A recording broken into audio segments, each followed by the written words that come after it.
Question दिया हुआ है मैग्निफिकेशन के ऊपर है। The linear magnification produced by a spherical mirror is -1/5। तो मैग्निफिकेशन दे दिया। जो मैग्निफिकेशन है होता है वो किसके इक्वल होता है? m=hi/ho, यानी कि height of image upon height of object. अब जो ऑब्जेक्ट है वो हमेशा प्रिंसिपल एक्सिस के ऊपर ही रखा जाता है। ये मिरर है हमारे पास कॉनकेव, तो ऑब्जेक्ट को कहाँ पे रखेंगे हम? प्रिंसिपल एक्सिस से ऊपर। अगर कॉन्वेक्स भी है तब भी ये कहाँ पे रखा जाएगा? प्रिंसिपल एक्सिस के ऊपर ही रखा जाएगा।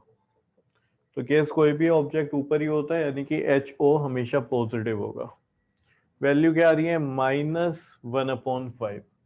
तो इसका मतलब हुआ क्या -1/5 का? कि जो एच आई है, ठीक है, जो एच आई है वो नेगेटिव होगा। सिंपल सी बात है, क्योंकि एच ओ तो हमेशा पॉजिटिव ही होता है। तो फिर ये माइनस कहाँ से होगा? मैग्निफिकेशन क्या दिया हुआ है हमें? m=-1/5। तो जो माइनस है एच आई की वजह से होगा, यानी कि जो हाइट है वो कहाँ पे है, और इमेज जो है वो प्रिंसिपल एक्सिस के नीचे है। ये किससे पता चला हमें? इस माइनस साइन से। अब बात करते हैं साइन के अलावा क्या है हमारे पास? मैग्नीट्यूड 1/5। तो इसका क्या मतलब है? जो इमेज है वो ऑब्जेक्ट से 1/5 है। यानी अगर ऑब्जेक्ट सपोज करो 5 सेंटीमीटर है, तो जो इमेज की हाइट है वो 1 होगी। ऑब्जेक्ट अगर 25 सेंटीमीटर है तो इमेज की हाइट फिर 5 सेंटीमीटर होगी। ठीक है, तो यहाँ पे साफ साफ दिखाई दे रहा है कि इमेज तो है छोटी और ऑब्जेक्ट है बड़ा। अब माइनस से तो ये पता चल गया कि प्रिंसिपल एक्सिस से नीचे बन रही है। प्रिंसिपल एक्सिस से नीचे बनने का मतलब है इमेज कैसी है? Real and inverted. और रियल इन्वर्टेड हमें कौन से मिरर में मिलती है? सिर्फ और सिर्फ कॉनकेव में, क्योंकि कॉन्वेक्स में दो केस होते हैं, दोनों ऊपर ही बनते हैं। तो ये हमें पता चल गया मिरर कौन सा है। ये मिरर हो जाएगा कॉनकेव। क्लियर हुआ ये वाला पॉइंट? समझ आया यहाँ तक? Yes sir. चलो जी, इसमें लिखो, पहले ये लिख लो, फिर एक लाइन में बोल रहा हूँ वो लिख लेना।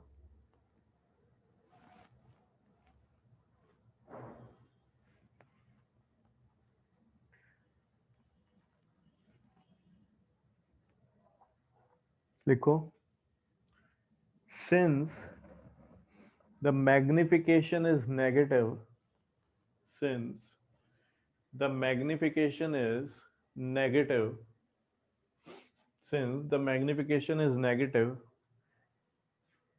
it means, it means the image formed is below principal axis. The image formed below principal axis,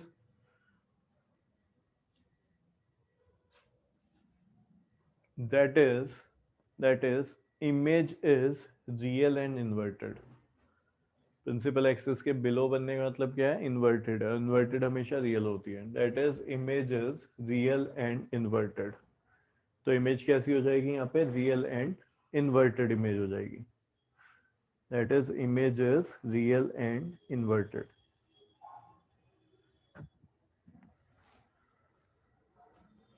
next line से लिखो, द मैग्नीट्यूड, मैग्नीट्यूड है साइन के अलावा, ठीक है, the magnitude of linear magnification, of linear magnification is less than, is less than 1। अगर मैं इसको सोल्व करूं तो ये m कितना आ जाएगा? -0.2। और हमें पता है अगर 1 से छोटा है तो इमेज यानी कि स्मॉलर है, 1 के इक्वल है। 1 आ जाए मैग्निफिकेशन तो मतलब क्या है? जो साइज ऑब्जेक्ट का है वही इमेज का है। और अगर 1 से ग्रेटर आ जाए मैग्निफिकेशन तो फिर इमेज बड़ी है। रिपीट करना, क्या लिखवाया मैंने? ये लिखवाया द ना, magnitude of linear magnification is less than 1। Is less than 1। ठीक है, which means, which means image is smaller than object, which means image is smaller than object, which means image is smaller than object। तो magnification से हम दो चीज निकालते हैं, एक तो साइन से पता चलता है कि इमेज रियल इन्वर्टेड है या वर्चुअल इरेक्ट है, दूसरी बात मैग्नीट्यूड से पता चलती है कि इमेज ऑब्जेक्ट के सेम साइज की है या फिर उससे ग्रेटर है, लार्जर है या फिर उससे स्मॉलर है। तो वो भी हमने पता कर लिया। अब क्वेश्चन की तरफ बढ़ते हैं। The type of spherical mirror use. तो फर्स्ट का आंसर क्या हो जाएगा, कौन सा मिरर यहाँ पे यूज हुआ होगा जहाँ पे रियल इन्वर्टेड बन सकती है। तो रियल इन्वर्टेड तो भाई कहाँ पे बनेगी, सिर्फ और सिर्फ कॉनकेव मिरर में। तो फर्स्ट का आंसर हो गया concave mirror, concave mirror. Second में क्या कह रहे हैं, the position of object with respect to pole of the mirror. Object की पोजीशन क्या है, एचओ, ठीक है। ऑब्जेक्ट हमने कहां पे रखा होगा, बताओ ऑब्जेक्ट कहां पे होगा, Principal. Beyond C, beyond C. लिख लो फिर मैं समझाता हूं कैसे। The object will be placed, second का आंसर है the object will be placed beyond C, beyond C, because image formed is, because image formed is smaller than object, because image formed is smaller than object। मैंने तुम्हें पहले ही बोला था कि तुम्हें सबके सब केस पूरे याद होने चाहिए कहाँ पे कैसी इमेज बनती है, ठीक है। अब ये बनाना नहीं है तुम्हें, सिर्फ देखना है इधर बोर्ड पे। तो ये यहाँ पे हमने मान लिया पोल, फोकस और centre of curvature. Case number 1, जब object between P and F है तो इमेज बनती है एनलार्ज और वर्चुअल इरेक्ट। फोकस पे अगर ऑब्जेक्ट है तो हाईली एनलार्ज बनेगी और इन्फिनिटी पे, तो यहाँ पे तो बड़ी बन रही है। हमारी इमेज कैसी है, छोटी, तो ना तो फर्स्ट केस हो सकता है ना ही सेकंड हो सकता है। अगर ऑब्जेक्ट यहाँ पे बिटवीन एफ एंड सी तो इमेज बनती है बियॉन्ड सी और बड़ी बनती है। वहां पे भी कैसी बन रही होती है, बड़ी। तो ये वाला केस भी नहीं हो सकता बिटवीन एफ एंड सी। फिर इमेज को रखा जा सकता है सी पे, अगर सी पे रखी है तो यहाँ पे सेम साइज बन जाती है, तो ये भी नहीं है क्योंकि साइज छोटा है। समझ रहे हो, रियल इन्वर्टेड होना चाहिए और साइज भी छोटा होना चाहिए। फिर हम ऑब्जेक्ट को उठा के बियॉन्ड सी पे रख सकते हैं, केस नंबर 5। तो इमेज बनती है यहाँ पे। अब जरा ध्यान देना, इमेज जो है, सॉरी, ये ऑब्जेक्ट है तो इमेज यहाँ पे बनेगी और कैसी बनेगी, छोटी बनेगी। तो सी पे आके साइज हो जाता है सेम, इक्वल, और सी के बाद साइज होना शुरू हो जाता है छोटा। क्लियर है पॉइंट भी। तो बियॉन्ड सी पे अगर मैं ऑब्जेक्ट को रखूंगा तो इमेज मिलेगी बिटवीन सी एंड एफ या एफ एंड सी, जो कि छोटी होगी। तो ये केस हो सकता है क्योंकि रियल इन्वर्टेड भी है और इमेज जो है वो क्या है, छोटी भी है, क्योंकि मैग्निफिकेशन कितना था, 0.2 आ रहा है। अगर मैं ले जाऊं इन्फिनिटी तब कहाँ पे बनेगी, फोकस पे बनेगी, ठीक है। कैसी बनेगी, रियल इन्वर्टेड, तो ये भी हो सकता है। लेकिन जो यहाँ पे साइज है वो छोटा नहीं है, वो बहुत छोटा है, हाईली डिमिनिश है। जबकि 0.2, ठीक है, देखा जाए तो ये बहुत छोटी वैल्यू नहीं है। एक चीज समझना, अगर इंफिनिटी का केस आता तो यहाँ पे जो वैल्यू आती है वो बहुत छोटी आती, 0.00 कुछ इस तरीके से आती फिर, ठीक है, काफी छोटी वैल्यू आती। इमेज का जो साइज है ऑब्जेक्ट के कंपैरिजन में काफी छोटा आता। अभी इतना छोटा नहीं आ रहा है, छोटा भले ही आ रहा है, डिमिनिश बनेगी लेकिन बहुत हाईली डिमिनिश नहीं बोलेंगे हम इस केस को। तो हम बोलेंगे कि भाई ऑब्जेक्ट कहाँ पे रखा होगा, बियॉन्ड सी, ठीक है, और उसकी इमेज फिर कहाँ पे बन रही होगी, बिटवीन सी एंड एफ।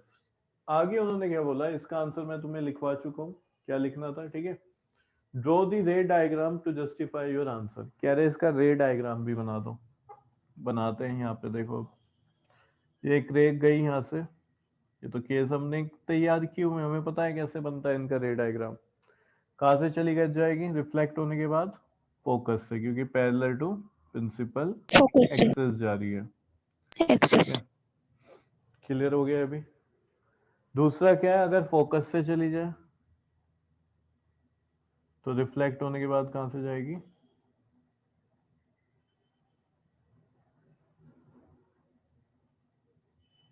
यहाँ पे लिख देता हूँ सी और ये एफ। रिफ्लेक्ट होने के बाद ये पैरेलल टू प्रिंसिपल एक्सेस जाएगी, ठीक है। तो दोनों ही जो रेज हैं, रिफ्लेक्टेड रेज, वो कहाँ पे मीट कर रही हैं, ये यहाँ पे और ये यहाँ पे, यानी कि इस जगह पे। तो अगर ये ए बी है तो ये ए डैश बी डैश हम इसको लिख सकते हैं। तो ये हमारे पास ऑब्जेक्ट है और ये उसकी इमेज है। लिखो इसको, बना लो। वंशिका, क्लियर हुआ है क्वेश्चन? Yes, sir. चलो जल्दी से इसको लिखते रहो बस।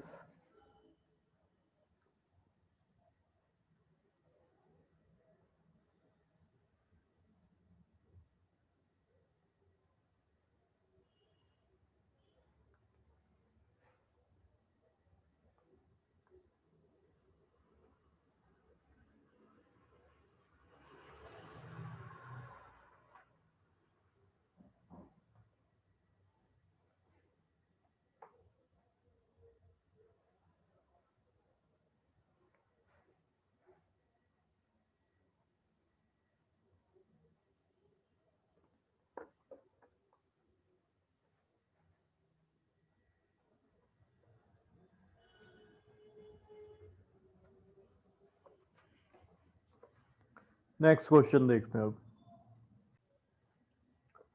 The radius of curvature of a spherical mirror is 20 centimetre. Radius of curvature दे दिया है और कह रहे हैं कि इसकी फोकल लेंथ क्या होगी। सॉल्यूशन देखो, सीधा हमारे पास फॉर्मूला है कि भाई जो फोकल लेंथ होती है वो रेडियस ऑफ कर्वेचर का हाफ होता है। रेडियस ऑफ कर्वेचर का क्या होगा? हाफ होगा। कोई भी मिरर ले लो, जैसे एक कौन सा है, कॉनकेव, यहाँ पे पोल हो जाएगा, ये फोकस और ये सेंटर ऑफ कर्वेचर। तो रेडियस ऑफ कर्वेचर क्या होता है? डिस्टेंस होता है पोल से सेंटर ऑफ कर्वेचर तक का। ठीक है, यहाँ तक का है डिस्टेंस। और एफ क्या होता है? स्मॉल एफ फोकल लेंथ, जो कि पोल से एफ तक का डिस्टेंस होता है। तो ये जो होता है इसका क्या होता है? पूरे का हाफ होता है। तभी हम क्या है, जितना डिस्टेंस ये बनाते हैं उतना ही ये बना रहे होते हैं। एफ से सी तक भी सेम ले रहे होते हैं और पी से एफ तक भी, क्योंकि दोनों इक्वल इक्वल है। तभी तो ये क्या है, एफ जो है वो रेडियस ऑफ कर्वेचर का हाफ होता है। तो यहाँ पे हमारे पास रेडियस ऑफ कर्वेचर है एक स्फेरिकल मिरर की। ठीक है, कितना? 20 सेंटीमीटर। आर की जगह पे 20 लिख दिया, तो एफ की वैल्यू कितनी हो जाएगी? 10 सेंटीमीटर। यही पूछ रहे थे कि फोकल लेंथ क्या होगी, तो कितनी हो जाएगी? 10 सेंटीमीटर हो जाएगी।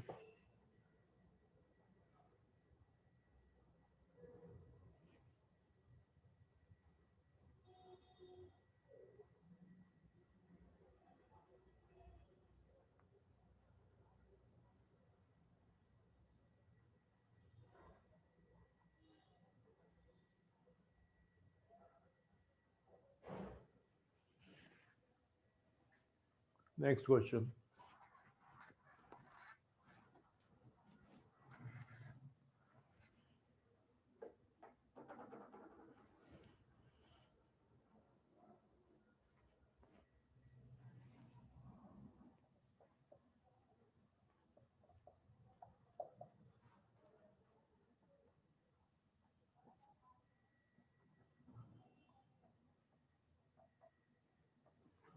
What is the nature of image? हमें यहाँ पे क्या बताना है कि नेचर ऑफ इमेज क्या होगा।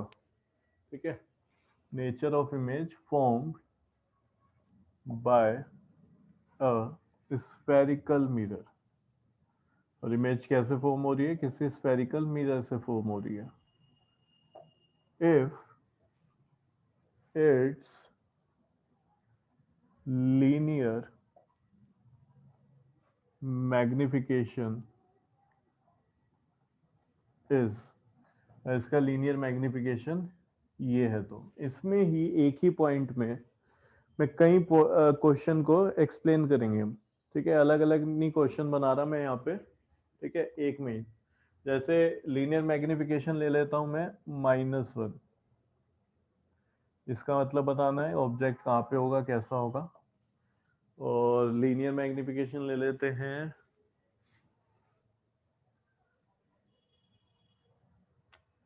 +3 +1/3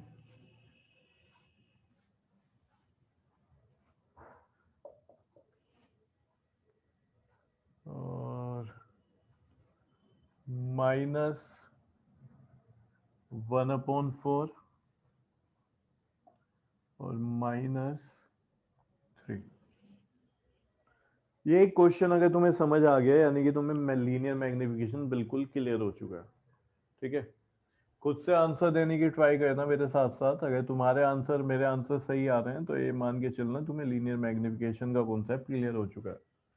फर्स्ट वाले पार्ट में जो m है उसकी वैल्यू दी है -1। क्या दिया हुआ है? -1। अब एक चीज समझना, जो m होता है वो क्या होता है? HI/HO। यहाँ से दो चीज पता चलती हैं, एक साइन से पता चलता है और एक मैग्नीट्यूड से। तो साइन क्या है? माइनस है। ठीक है, साइन क्या है? माइनस। माइनस का होना का मतलब क्या है? एचओ तो हमेशा पॉजिटिव ही होता है क्योंकि प्रिंसिपल एक्सिस से ऊपर रखा जाता है। एच आई नेगेटिव होगा तभी ये नंबर नेगेटिव हुआ। अगर ये भी पॉजिटिव होता और ये भी पॉजिटिव, ये तो हमेशा ही होता है, तो पॉजिटिव पॉजिटिव पॉजिटिव आता, लेकिन यहाँ नेगेटिव आ रहा है तो ये तो कभी नेगेटिव होता नहीं एचओ। तो एच आई नेगेटिव है यानी कि एच आई नेगेटिव है। ठीक है, 1 का मतलब क्या है? अब नेगेटिव पे ही बात करते हैं, चलो इसको कंप्लीट कर लेते हैं। 1 मैग्निफिकेशन का माइनस होने का मतलब ये है साइन का कि जो इमेज है वो रियल इन्वर्टेड बन रही है। कैसी बन रही है? Real inverted. इमेज कैसी होगी? प्रिंसिपल एक्सिस के नीचे। ठीक है, तो यहां पे लिख देना as the sign of linear magnification is negative. ठीक है, so image formed is real and inverted। क्योंकि बिलो बन रही होगी तो इसलिए क्या हो गई? Real and inverted. Below the principal axis रही होगी तो इमेज कैसी है? Real and inverted. अब आते हैं मैग्नीट्यूड पे। मैग्नीट्यूड क्या है? 1 है। ठीक है, 1 का मतलब क्या है? 1 तभी आ सकता है जब न्यूमरेटर और डिनोमिनेटर की वैल्यू सेम रखी गई हो। तो 1 में न्यूमरेटर और डिनोमिनेटर यहाँ पे क्या क्या है अगर 1 आ रहा है तो बात करते हैं मैग्निफिकेशन में न्यूमरेटर एच आई है और डिनोमिनेटर एच ओ है, तो दोनों की वैल्यू सेम रही होगी। ऐसा कब होता है? ऐसा होता है एट सी वाले केस में। कब होगा जी? एट सी। क्लियर है? अच्छा, यहाँ पे एक और बात भी लिखते हुए चलते हैं कि मिरर कौन सा है। तो रियल एंड इन्वर्टेड इमेज बन रही है तो मिरर कौन सा होगा? यहाँ पे लिख देना therefore mirror will be, जल्दी बोलो, concave convex? Sir concave. Concave mirror. Mirror. Concave में ही रियल इन्वर्टेड बनती है, कॉन्वेक्स में कभी नहीं बनती रियल इन्वर्टेड। तो mirror will be concave mirror. ठीक है, आगे लिखते हैं as magnitude of linear magnification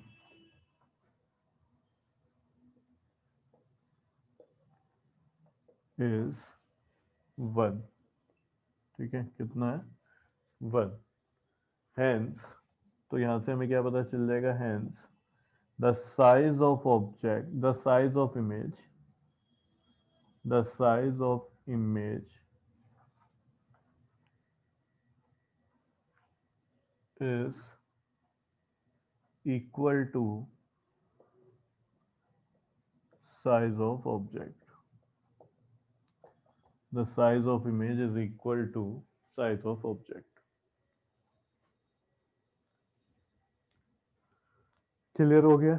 एक काम और करते हैं, इसमें रे डायग्राम भी इसका बना देते हैं। कौन सा केस होगा ये?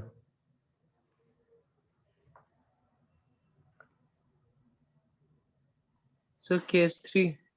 केस थर्ड हो जाएगा। थर्ड कि फोर्थ?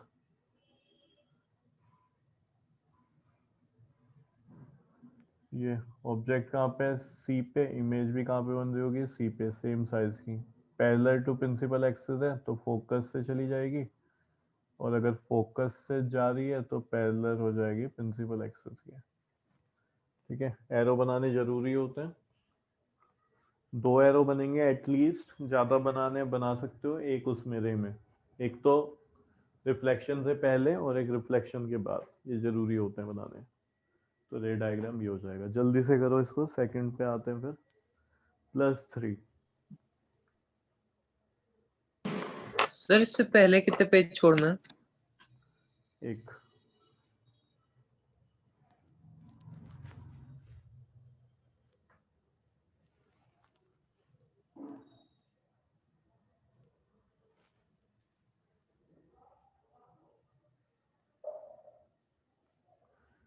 चलो नेक्स्ट करें अब। लिख लिया ना ये?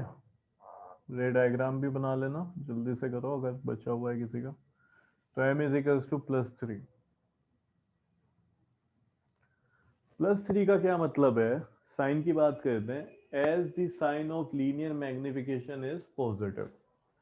पॉजिटिव है। पॉजिटिव का मतलब क्या होता है? एच आई भी पॉजिटिव होगा, क्योंकि एच ओ तो पॉजिटिव है। पूरी वैल्यू पॉजिटिव कब होगी? जब दोनों पॉजिटिव। एच आई पॉजिटिव होने का मतलब है इमेज यानी कि प्रिंसिपल एक्सिस से ऊपर रखी है, और ऊपर रखने का मतलब इरेक्ट, और इरेक्ट हमेशा वर्चुअल होता है। तो हम बोलेंगे सो image formed is virtual and erect. तो इमेज कैसी हो जाएगी? Virtual and erect.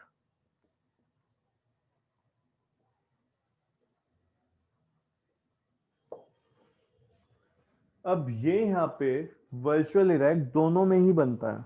ध्यान करो, कॉनकेव में भी बनता है और कॉन्वेक्स में भी बनता है। कॉनकेव में कितने केस होते हैं जहां पे वर्चुअल कॉन्वेक्स इरेक्ट बनेगा?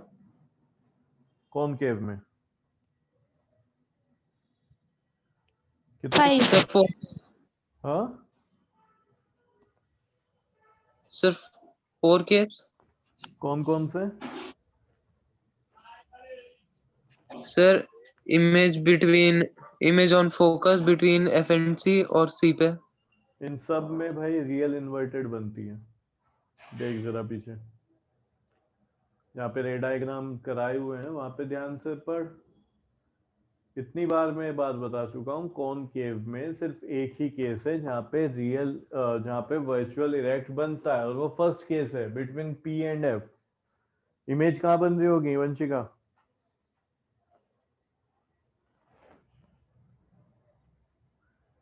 इमेज कहाँ पे बन रही होगी इस केस में?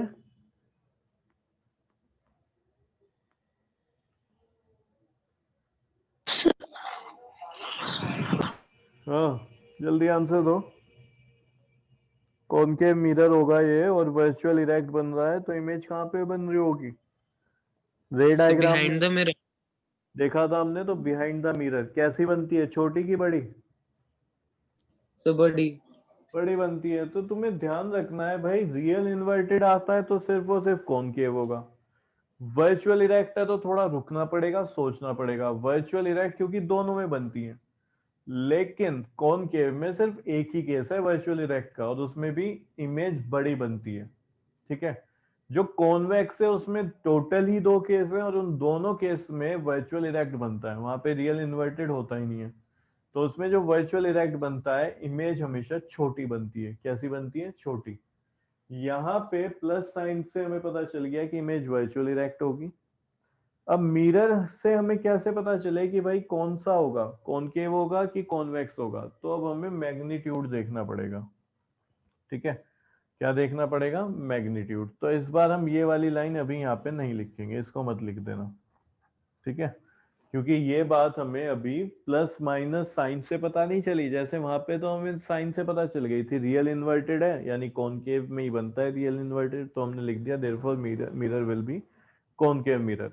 यहाँ पे पॉजिटिव साइन है तो वो दोनों में हो सकता है, कॉनकेव में ही बन सकती है वर्चुअल इरेक्ट, और कॉन्वेक्स में भी। तो अब हमें ये बात आगे मैग्नीट्यूड से पता चलेगी कि मिरर कौन सा है। अगर मैग्नीट्यूड 1 से बड़ा है यानी इमेज बड़ी है, और इमेज बड़ी सीधी, ठीक है, यानी वर्चुअल इरेक्ट, और बड़ी इमेज बनती है कॉनकेव मिरर में। किसमें बनती है? कॉनकेव में। छोटी बन रही होती है अगर वर्चुअल इरेक्ट सीधी इमेज, तो बनती है कॉन्वेक्स में। यहाँ पे मैग्नीट्यूड क्या है? 1 से बड़ा है, यानी कि इमेज ऑब्जेक्ट से बड़ी है। तो हम लिख रहे हैं, इस लाइन को मत लिखना इस बार, पहले ये लिखेंगे as magnitude of linear magnification is 3। Magnitude क्या है? 3 है। ठीक है, तो इसका मतलब क्या हुआ? Hence the size of image is larger than the size of object। सही बात लिखी है, ठीक है, ये आ रही है larger than the size of object। Clear हो गया? आगे लिखो। इसके बाद मैं बोल रहा हूं क्या लिखना है तुम्हें। पहले ये वाली लाइन लिखी तुमने दो, उसके बाद ये एस से लेके फिर लिखो the image formed is virtual and erect, virtual and erect and magnified, and magnified मतलब बड़ी है, enlarge भी लिख सकते हो, and magnified या फिर enlarge।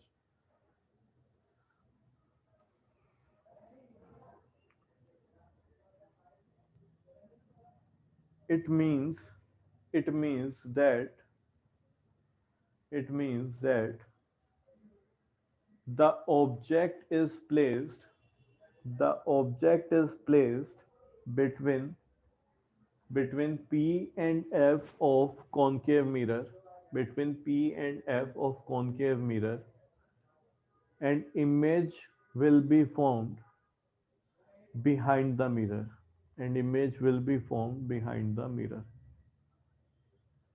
तो दो चीज पता चली, साइन प्लस होने का मतलब है कि वर्चुअल इरेक्ट है। यहाँ पे अब हम ये नहीं बता सकते कौन सा मिरर है, उसके लिए हमें जाना पड़ेगा मैग्नीट्यूड। मैग्नीट्यूड अगर 1 से बड़ा है तो यानी कि इमेज बड़ी बन रही है, और इमेज बड़ी है सीधी भी और बड़ी भी सिर्फ वो कॉनकेव मिरर में बनती है। कॉन्वेक्स में सीधी भले ही बनती है लेकिन हमेशा मैग्नीट्यूड जो होता है वो लेस देन 1 ही मिलेगा वहां पे, क्योंकि इमेज छोटी बनती है। तो एंड में क्या लिख दोगे तुम, ये अब रे डायग्राम बना देना, ठीक है, कॉनकेव मिरर का ही फर्स्ट वाला केस पहले भी तुमने बनाया हुआ है तो अच्छे से बना देना। एफ और यहाँ पे सी, इधर ऑब्जेक्ट रखो, एक रे यहाँ से चला दो parallel to the principal axis. कहाँ से चली जाएगी, फोकस से, ठीक है, और एक रे ऐसे चला दो ऑब्जेक्ट से इस तरीके से।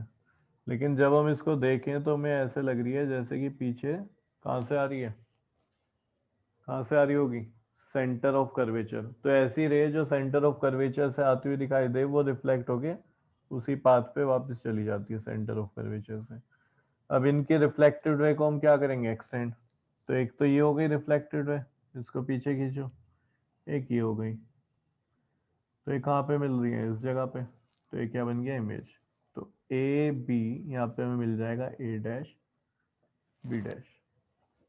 अच्छी सी इमेज बना लेना।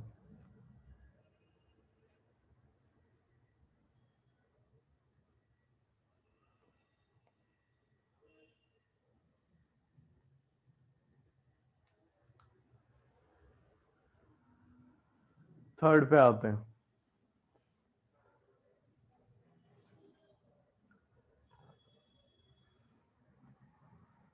+1/3 का क्या मतलब है, प्लस का मतलब है कि भाई यहाँ पे जो इमेज है वर्चुअल इरेक्ट होगी। तो हमने लिख दिया as the sign of linear magnification is positive so image formed is virtual and erect. तो इमेज कैसी होगी, वर्चुअल एंड इरेक्ट होगी। इस लाइन को मैं हटा ही देता हूँ। अब क्योंकि वर्चुअल इरेक्ट दोनों ही मिरर में बनती हैं तो हम यहाँ से डायरेक्ट आंसर नहीं बता सकते कि मिरर कॉनकेव है कि कॉन्वेक्स है। रियल इन्वर्टेड होती तो बता देते कि भाई कॉनकेव है। तो अब क्या करें, मैग्नीट्यूड पे जाते हैं। सीधी इमेज बड़ी है, बड़ी बन रही है, अगर सीधी है और बड़ी भी बन रही है तो फिर कॉनकेव, और इमेज सीधी है और छोटी बन रही है तो फिर कॉन्वेक्स। यहाँ पे बताओ ये जो 1/3 है इसका मतलब क्या है, लेस देन 1 की greater than 1? Sir less than 1। Less than 1। तो तुम लिखोगे as the magnitude of linear magnification is 1/3, ठीक है, 1/3, hence the size of image is smaller than object। तो इसका मतलब क्या हो जाएगा, स्मॉलर देन ऑब्जेक्ट। ये लाइन लिख लो यहाँ तक, सब कुछ इसी सीक्वेंस में लिखते चलो।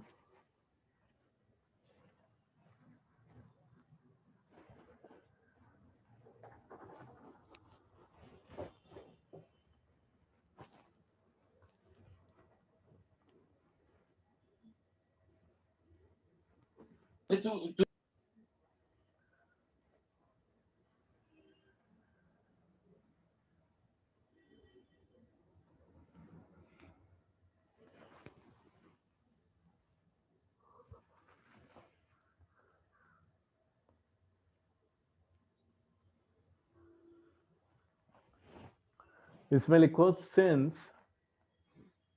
since the image formed is since the image formed is virtual and erect and size of image is smaller than object, so the spherical mirror used so the spherical mirror used is convex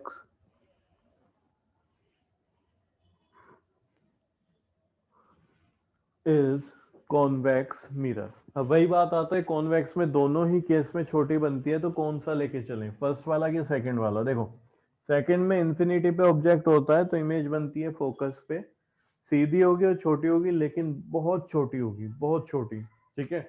1/3 ना होता, फिर यहाँ पे क्या होता है, कुछ इस तरीके से होता 1/20, या मान लो कि ऐसे होता 1/100, तो हम कहते हैं कि भाई बहुत ही छोटी है।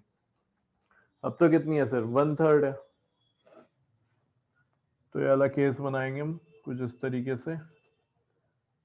ये पोल हो चुका है यहाँ पे सी एफ, ऑब्जेक्ट कहीं पे भी रख सकते हो तुम बिटवीन पोल एंड इंफिनिटी, जहाँ पे भी तुम्हारा मन करे।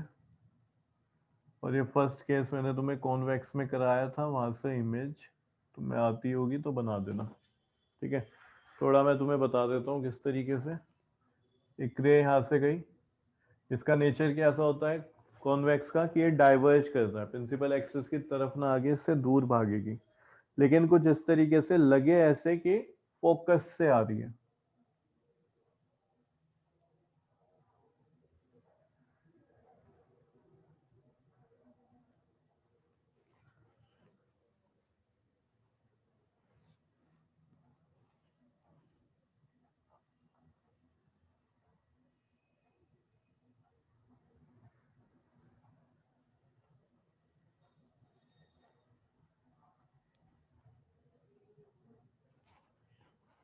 ऐसे स्केल से बनाना तुम, तुम्हारा बिल्कुल एग्जैक्ट आएगा।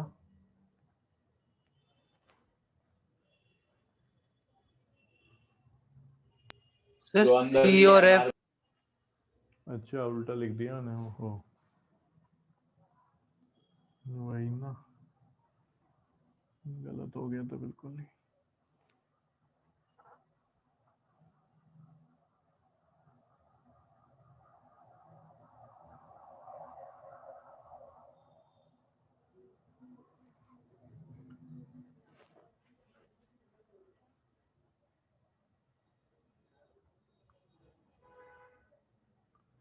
क्लियर है, दूसरी रे भी चला देना और ये बिहाइंड द मिरर इमेज बन जाएगी। केस नंबर 1 है कॉन्वेक्स का, बना देना।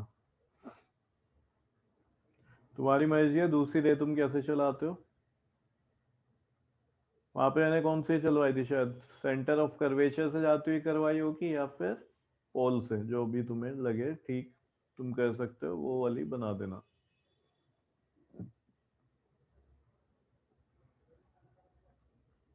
कहाँ पे आएगी image, between P and F, यहाँ पे कहीं पे बन रही होगी, ठीक है। या फिर ऐसे समझो, ऐसे जा रही है ये, और अपना पाथ रिट्रेस कर जाएगी, क्योंकि ऐसे लग रही है जैसे कि कहाँ से आ रही है, सेंटर ऑफ कर्वेचर से,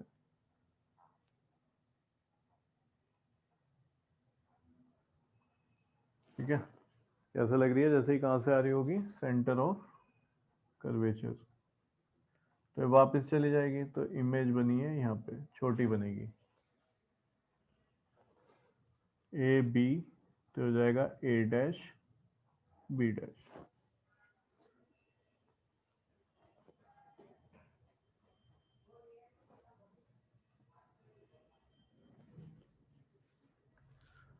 फोर्थ पे आते हैं अब।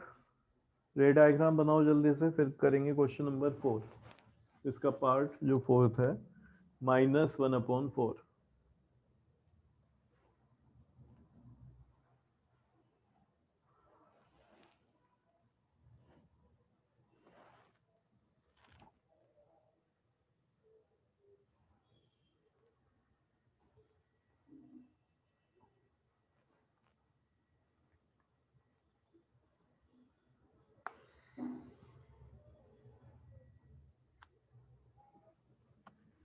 चलो जी, फोर्थ में बताओ इससे तुम्हें क्या समझ आता है? माइनस साइन होने का मतलब क्या है? सर इमेज नीचे बन रही है। रियल इन्वर्टेड है। बिल्कुल, रियल एंड इन्वर्टेड है, तो लिख दो। लिखो, as the sign of linear magnification is negative, so image formed is real and inverted. जल्दी से लिखना, real and inverted.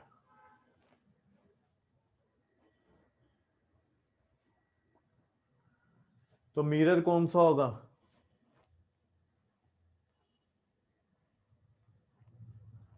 Sir concave. Concave.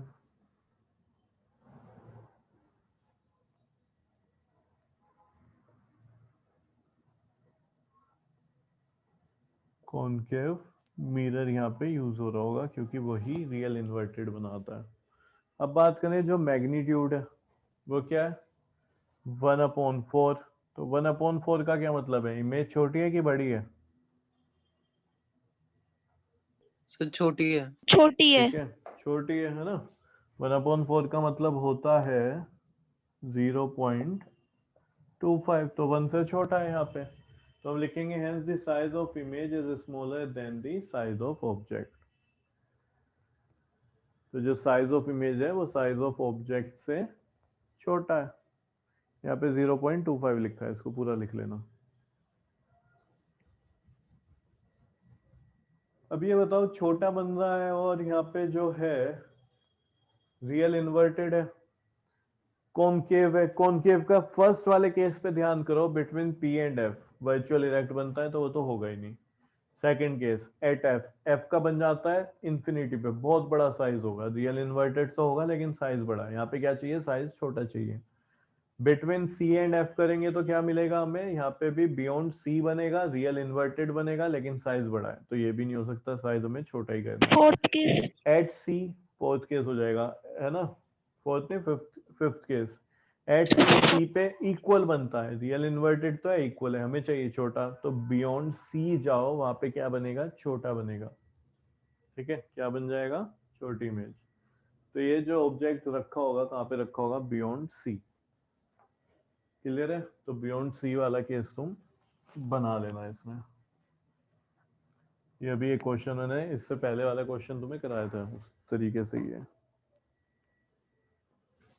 ठीक है, रे बनाना यहाँ पे, रे डायग्राम। ये पी एफ सी, तो यहाँ पे होगा कहीं पे बियॉन्ड सी।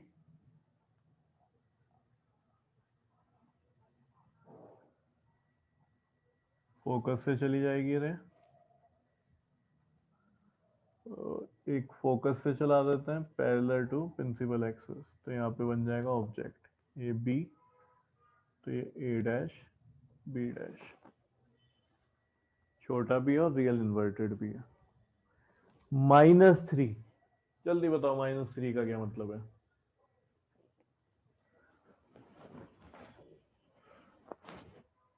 ये सर वाला इमेज पार्ट, रियल और इन्वर्टेड है। इमेज रियल इन्वर्टेड है, किससे पता चला है? प्लस माइनस साइन से या फिर मैग्नीट्यूड से?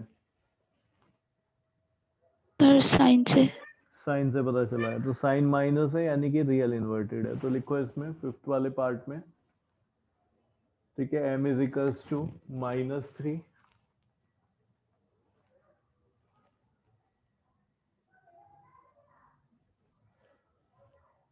as the sign of linear magnification is negative, so image formed is real and inverted, hence the mirror uses concave mirror। तो यहाँ तक बिल्कुल ठीक है, इस लाइन तक लिख लो। As magnitude of linear magnification is 3, magnitude कितना है 3, ग्रेटर देन 1 हुआ ना, तो ग्रेटर देन 1 होने का मतलब है कि इमेज बड़ी बन रही होगी ऑब्जेक्ट से। तो हम क्या लिखेंगे, hence the size of image is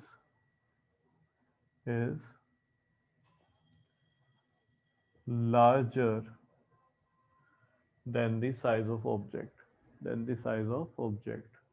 अब ये बताओ कहाँ पे रखूं मैं, कॉनकेव मिरर है तो पता चल गया है, इमेज बड़ी भी बननी चाहिए और रियल इन्वर्टेड भी। तो देखो फर्स्ट केस तो वर्चुअल इरेक्ट है, उसे छोड़ दो। सेकंड केस फोकस पे बहुत बड़ी बनती है, इन्फिनिटी पे चला जाता है अगर ऑब्जेक्ट फोकस पे हो, तो ये भी छोड़ दो। अब इसके बाद बिटवीन सी एंड एफ ही रखें, क्योंकि जैसे ही एफ पे रखते हैं तो साइज इक्वल हो जाता है, उसके बाद साइज छोटा होने लगता है। तो यहाँ पे एक ही केस है हमारे पास, बिटवीन सी एंड एफ। कहाँ बनेगा, बियॉन्ड सी बनेगा। तो पी, ये यहाँ पे एफ और ये सी, तो यहाँ पे रख देना, इमेज तुम्हारी यहाँ कहीं पे बनती होगी। ये रे डायग्राम कंप्लीट कर लेना।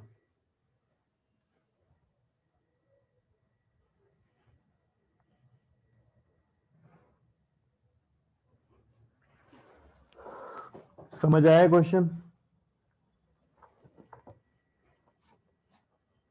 Yes sir. अनिरुद्ध जल्दी से बता भाई। Yes sir. नेक्स्ट क्वेश्चन देखते हैं। लिख लिया है? इमेज बना दो जल्दी से, रे डायग्राम।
यहाँ पे दिया हुआ है the angle between incident ray and the reflected ray is 60 degree,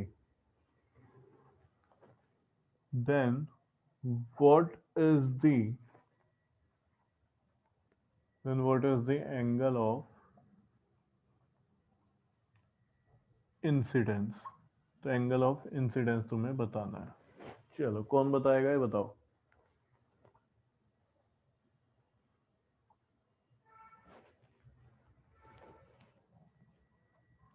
sir 30 degree. 30 degree, बिल्कुल ठीक। सॉल्यूशन यहाँ पे देखना है, नहीं समझ आया जिसको वो इधर देखे। ये एक प्लेन मिरर है, ठीक है, ये क्या एक प्लेन मिरर है। अब यहाँ पे ये रे इस जगह पे इंसिडेंस हुई है, कौन सी रे, इंसिडेंट रे। तो फिर यहाँ पे क्या बन जाएगा, नॉर्मल बनेगा, ठीक है। जिस पॉइंट पे ये रे इंसिडेंस होती है उसको बोलते हैं point of incidence. Reflected ray, normal, sorry incident ray, normal और रिफ्लेक्टेड रे सब यहीं पे होंगी पॉइंट ऑफ इंसिडेंस पे, तो इधर हो जाएगी ये रिफ्लेक्टेड रे, ठीक है। ये तो था फर्स्ट लॉ। फिर सेकंड लॉ क्या कहता है, आई और आर एंगल ऑफ इंसिडेंस और एंगल ऑफ रिफ्लेक्शन दोनों क्या होंगे, इक्वल होंगे। दोनों क्या हो जाएंगे, इक्वल। हमें यहाँ पे पूरा एंगल दे दिया ये वाला 60 डिग्री, तो 60 डिग्री आई प्लस आर के इक्वल होगा, angle i plus angle r के इक्वल है 60 डिग्री। यही तो बोला उन्होंने, जो एंगल है 60 डिग्री बिटवीन इंसिडेंट रे और रिफ्लेक्टेड रे के बीच का एंगल है। तो ये बताना मैं अब क्या लिख सकता हूँ, मैं एंगल आई और एंगल आर तो इक्वल होता है, एंगल आई और एंगल आर इक्वल होता है। तो इक्वेशन 1 ये हो गई, इक्वेशन 2 ये हो गई। पुट इन इक्वेशन 1, इसको अब इक्वेशन 1 में पुट कर देता है। तो angle i plus angle i is equal to 60 degree. इस आर के प्लेस पे एंगल हमने आई लिख दिया क्योंकि दोनों इक्वल है। तो twice of angle i is equal to 60 degree. कितना हो जाएगा 60 डिग्री, 2 अपॉन में आ जाएगा। तो angle i is equal to 60/2। तो एंगल ऑफ इंसिडेंस कितना आ गया 30। वो अगर एंगल ऑफ रिफ्लेक्शन भी पूछ ले तब आर लेके चल लेना, वो भी कितना आएगा, वो भी 30 आ जाएगा, सेम आएगा यानी कि।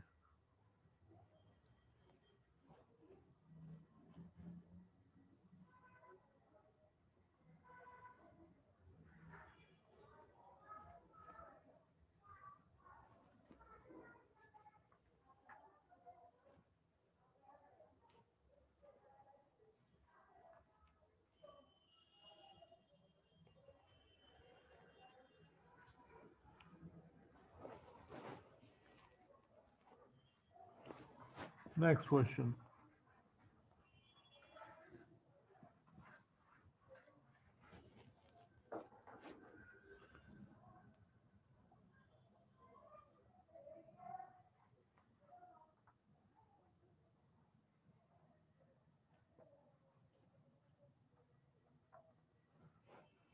अब इतना ही रखते हैं इस क्वेश्चन को।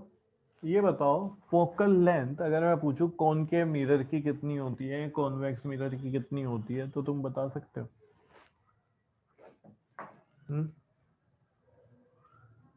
No sir. मैंने बोला मेरे पास एक स्फेरिकल मिरर है। अब तुम्हारे दिमाग में आएगा कि सर वो कौन सा है, कॉनकेव है कि कॉन्वेक्स है। चलो मैंने बता दिया तुम्हें कि चलो वो कॉनकेव है। मैंने कहा अब इस जो मिरर है ना मेरे पास कॉनकेव, उसकी फोकल लेंथ बताओ। तो तुम कहोगे सर हमें क्या पता, पहले ये बताओ कि उसका रेडियस ऑफ कर्वेचर कितना है। ठीक है, यानी कि मिरर तो छोटा बड़ा हो सकता है, और जिस होलो स्फीयर का वो पार्ट होगा उसी से डिपेंड करेगा कि उसका सेंटर कहाँ पे लाई करेगा, सेंटर ऑफ कर्वेचर। ठीक है, मानो एक मिरर, ये एक होलो स्फीयर है और एक मिरर मैंने इससे निकाल दिया, ऐसे यहाँ से ये कट कर दिया है। इसका सेंटर यहाँ पे पड़ रहा होगा, इस जगह पे कहीं पे। ठीक है, थोड़ा नीचे ले लेते हैं, यहाँ पे मान लेते हैं। ठीक है, ये इसका सेंटर होगा। तो अब इसको मैं हटा देता हूँ क्योंकि पीस को काट के रख लिया हमने। अब ये जो मिरर है, क्लियर है, अब ये डिपेंड करेगा हम इस पे पेंट कहाँ पे करेंगे, उस हिसाब से मिरर बन जाएगा। लेकिन इसका सी तो यही होगा, और जितना इसका सी होगा उसके हाफ में यहाँ पे एफ आ जाएगा। यानी रेडियस ऑफ कर्वेचर का हाफ क्या होता है, फोकल लेंथ होती है। तो मुझे अगर कहीं पे रेडियस ऑफ कर्वेचर पता है तो मैं फोकल लेंथ निकाल सकता हूँ स्फेरिकल मिरर में। ठीक है, क्योंकि वहां पे सेंटर होता है, उस centre radius of curvature distance होता है उस सेंटर तक का मिरर से, और उसका हाफ फिर फोकल लेंथ होती है। क्वेश्चन यहाँ पे पूछ रहा हूँ मैं, what is the focal length of a plane mirror. Plane mirror की फोकल लेंथ बताओ।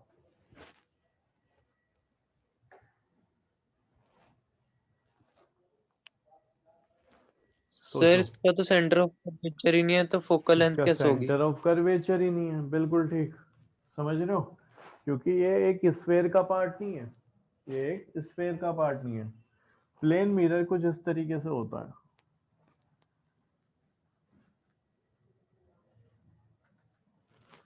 ठीक है, प्लेन मिरर कुछ इस तरीके से होता है। अब स्फेरिकल मिरर कुछ ऐसे होता है, मानो एक कॉनकेव था तो इधर पेंट कर दिया। इस मिरर का इस पार्ट को मैं एक्सटेंड कर रहे हैं और इसकी ओरिजिनल शेप ला रहे हैं, तो क्या मिल गया मुझे, एक स्फेयर मिल गया। और उसका जो सेंटर होगा स्फेयर का, वही उसका सेंटर ऑफ कर्वेचर होगा। वहां से हम रेडियस ऑफ कर्वेचर निकाल सकते हैं, उससे फिर फोकस पता कर सकते हैं, और वहां से फोकल लेंथ पता कर लेंगे। इसको भी क्या कर रहे हैं हम, एक्सटेंड कर रहे हैं, तो ये तो सीधा चलता रहेगा। सीधा चलता रहेगा चलता रहेगा चलता रहेगा, हमेशा ये बढ़ता ही रहेगा बढ़ता ही रहेगा। जैसे हमने इसको बढ़ाना शुरू करा था इसी शेप में, तो एक जगह पे जाके स्फीयर हमें कंप्लीट मिल गया, ये तुम्हें कभी मिलेगा ही नहीं। तो इसमें हम क्या बोलेंगे कि भाई इसका जो सेंटर ऑफ कर्वेचर है पता नहीं कहाँ है, बहुत दूर होगा कहीं पे, कहीं ना कहीं जाके मिल जाएगा, ठीक है, कहीं ना कहीं जाके मिल जाएंगे। जैसे पैरेलल रेज होती है उसको ये माना जाता है कहीं ना कहीं जाके तो मिलेंगी ही कभी ना कभी, ये माना जाता है, ठीक है। तो इसी तरीके से इसका भी कहीं ना कहीं तो सेंटर ऑफ कर्वेचर होगा, बहुत दूर होगा, इन्फिनिटी पे होगा, इसलिए जो फोकल लेंथ होगी इसकी वो भी कितनी होगी, इन्फिनिटी। ये इंपॉर्टेंट क्वेश्चन है, बहुत छोटा सा इसका आंसर है, लेकिन 1 मार्क्स में काफी पूछा जाता है, तो ये याद रखना है, ठीक है, याद रह जाएगा ये। फोकल लेंथ अगर कभी भी प्लेन मिरर की पूछी जाए तो आंसर क्या दोगे तुम, इन्फिनिटी। बोलो एक बार, क्या आंसर हो जाएगा, इन्फिनिटी। इंफिनिटी। इन्फिनिटी।